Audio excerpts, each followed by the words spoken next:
अस्सलाम वालेकुम दोस्तों, ये इधर 16 हार्स पावर का डीजल इंजन चल रहा है। 4 इंच डिलीवरी है और 4-5 का वाटर पंप है। ये मुंजी को पानी लगाया हुआ है।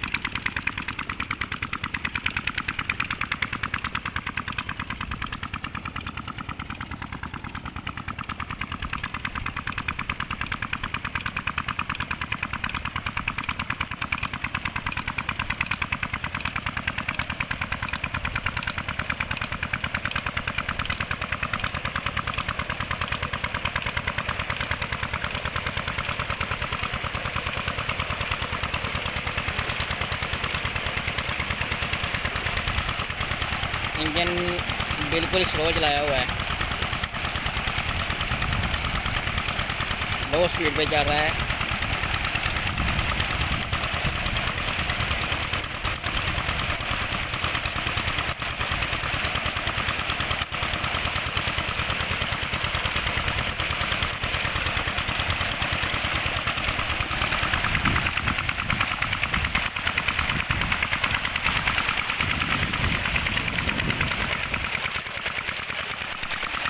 बिल्कुल स्लो स्पीड पे।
वीडियो अच्छी लगी तो हमारे चैनल को सब्सक्राइब कर दें, लाइक करें, शेयर करें।